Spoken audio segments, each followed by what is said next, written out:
5 దశాబ్దాల బీసీ ఉపకులాల కళ నవంబర్ 6,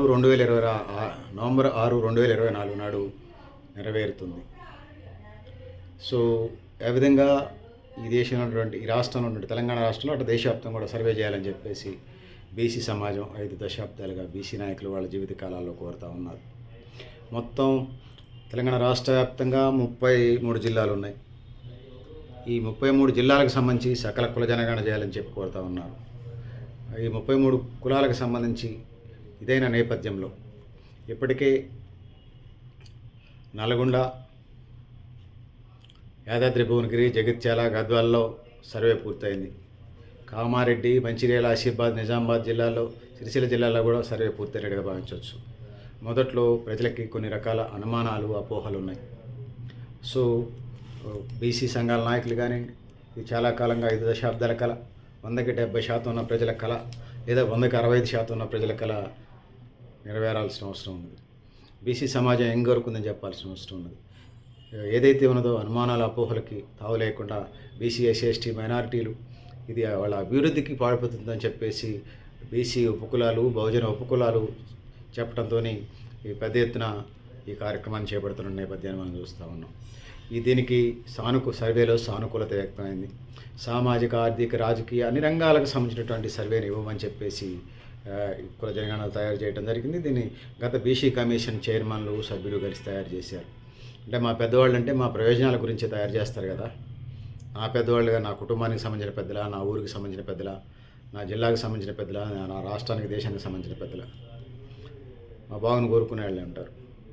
ఇందులో గ్రాస్ లెవెల్ నుంచి జాతీయ స్థాయి వరకు మా మనోభావాలను గౌరవించకుండా మా నోటికాడ కూడా లాక్కోలుకొని చూసేటోళ్ళతో ఎండగట్టడానికి వెనకాడబం అనేది ఈ సందర్భంగా నేను చేస్తూ ఉన్నాను. ఈ లెక్కలేసే వాళ్ళని ఏదైతే ఉందో రోజువారీగా లెక్కలేసే వీళ్ళని ఎమ్యూనరేటర్లు అని పిలుస్తూ ఉన్నారు. డేటా ఎంట్రీ ఆపరేటర్లు వీళ్ళు కలిసి పనిచేస్తూ ఉన్నారు. ఈ దాదాపుగా ఈ దశలో డేటా ఎంట్రీ ఆపరేటర్లు వీళ్ళు 1,00,000 మందికి పైగా ఉద్యోగులు పనిచేస్తూ ఉన్నారు. వాళ్ళకి మంచి ఇది ఇవ్వమని అడుగుతూ ఉన్నాం. సో 6వ తేదీన ప్రారంభమై 8వ తారీఖున ఇంటికి స్టిక్కర్లు వేశారు. సో తెలంగాణ రాష్ట్ర వ్యాప్తంగా 1,16,14,349 కుటుంబాలు ఉన్నట్టుగా తెలంగాణ రాష్ట్ర ప్రభుత్వం ఎమ్యూనరేటర్ల ద్వారా గమనించడం జరిగింది. నవంబర్ 9 నుంచి పర్ఫెక్ట్ సర్వే ప్రారంభించారు. మళ్ళీ చెప్తాను, తెలంగాణ రాష్ట్రంలో కుటుంబాలు 1,16,14,349 మంది ఉన్నారు. సో ఇంటింటికి పంపించి వివరాలు సేకరించడం ప్రారంభించారు.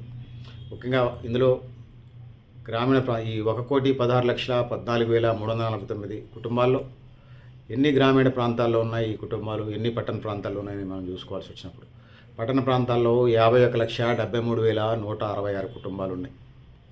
ఇక అదేవిధంగా గ్రామీణ ప్రాంతాల్లో 64,41,183 కుటుంబాలు ఉన్నాయి. మళ్ళీ చెప్తాను, గ్రామీణ ప్రాంతాల్లో ఈ సకల కుల జనగణన సర్వేలో తెలంగాణ రాష్ట్రంలో గ్రామీణ ప్రాంతాలను నివసించే కుటుంబాలు 64,41,183 కుటుంబాలు ఉంటే పట్టణ ప్రాంతాల్లో 51,73,166 కుటుంబాలు ఉన్నాయి. సో ఈ సర్వే ప్రకారం మొత్తం ఇందులో 87,807 మంది ఎమ్యూనరేటర్లు పనిచేస్తూ ఉన్నారు. సో ఆ విధంగా ముందుకు పోతూ ఉన్నారు. ఇందులో 87,817 మందిలో గ్రామీణ ప్రాంతాల్లో 47,521 మంది పనిచేస్తూ ఉన్నారు. పట్టణ ప్రాంతాల్లో 40,226 మంది ఎమ్యూనరేటర్లు పనిచేస్తూ ఉన్నారు. సో ఆ విధంగా సర్వే సకల కుల జనగణన జరుగుతూ ఉంది. రాష్ట్ర వ్యాప్తంగా 8,778 మంది 8,788 మంది సూపరింటెండెంట్లు వీళ్ళకి ఫాలోఅప్ చేస్తూ ఉన్నారు. రాష్ట్రంలో ఇప్పటి వరకు 1 కోటి గృహాలకు పైగా సర్వే పూర్తయింది. మనం ఇప్పుడు చెప్పాము 1,16,14,349 అని. సో ఇది కూడా సక్సెస్ అయినట్టుగా భావించవచ్చు. ఇప్పటికే మిగిలిన పెండింగ్ ఏదైతే ఉందో నవంబర్ 22 నాటికే అయిపోద్దని చెప్తున్నారు. 1,40,47,767 కుటుంబాల పెండింగ్ ఉన్నది. సో ఇప్పటికీ 87.1% పూర్తయిందని చెప్పారు. So greater Hyderabad, Medchal, Sangareddy, greater Hyderabad, Medchal, సంగారెడ్డిలో స్లోగా నడుస్తుందనేది అది నాన్ కాంగ్రెస్ వాళ్ళు లేకపోతే కొద్దిమంది పెట్టుబడిదారి శక్తులు వీళ్ళు కొద్దిగా సర్వే ఫెయిల్ చేద్దామని చూస్తూ ఉన్నారు. ఇదేం సాట్ల జాల్లో 1,16,14,349 కుటుంబాలకు సంబంధించి సమగ్ర కుటుంబ సర్వే సకల కుల జనగణన రావాలని తెలియజేస్తూ మీరు కూడా మీ అభిప్రాయం కామెంట్ బాక్స్లో రాయండి.